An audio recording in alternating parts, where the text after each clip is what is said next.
નમસ્કાર ખેડૂત મિત્રો, જય જવાન જય કિસાન। આજના મહત્વના હવામાન સમાચાર। ચેનલમાં નવા હો તો ચેનલને સબસ્ક્રાઇબ કરી લો। રાજ્યમાં હાલ કાળઝાળ ગરમી પડી રહી છે, ત્યારે આગામી સમયનું ગુજરાતનું હવામાન કેવું રહેશે તે અંગેની આગાહી જોઈએ। આજે પણ હવામાન વિભાગે નિષ્ણાત અંબાલાલ પટેલ દ્વારા આગાહી કરવામાં આવી છે। હવામાન વિભાગની અમદાવાદ કેન્દ્ર દ્વારા આપવામાં આવેલી માહિતી પ્રમાણે ગુજરાતમાં આગામી 5મી મે સુધી હીટવેવની આગાહી છે। પોરબંદર, ભાવનગર, દીવ, કચ્છ, વલસાડ હીટવેવની આગાહી છે। આ સાથે જ કચ્છ, મોરબી, જામનગર, દ્વારકા, પોરબંદર, જૂનાગઢ, ગીર સોમનાથ, ભાવનગર, આણંદ, ભરૂચ, સુરત, નવસારી, દમણ, વલસાડના દરિયાકાંઠા વિસ્તારોમાં ઉષ્ણ લહેરની એટલે કે હીટવેવની ચેતવણી આપવામાં આવેલી છે। તો બીજી બાજુ હવામાન નિષ્ણાત અંબાલાલ પટેલે જણાવ્યું છે કે મે મહિનામાં દેશમાં પ્રી મોન્સૂનની એક્ટિવિટી શરૂઆત થશે।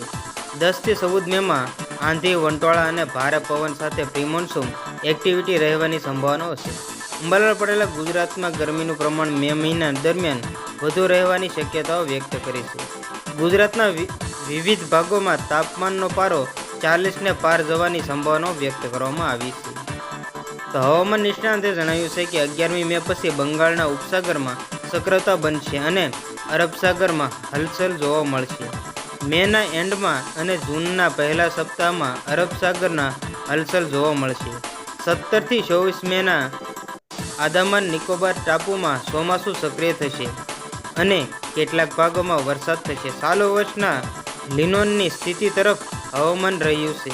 તો આ બાજુ હવામાન નિષ્ણાત પરેશ ગોસ્વામીએ ગુજરાતના હવામાન અંગે જણાવ્યું છે કે મે મહિનાના પહેલા અઠવાડિયામાં જ તાપમાનમાં સામાન્ય કરતાં 2 થી 7 ડિગ્રી ઊંચું જોવા મળશે।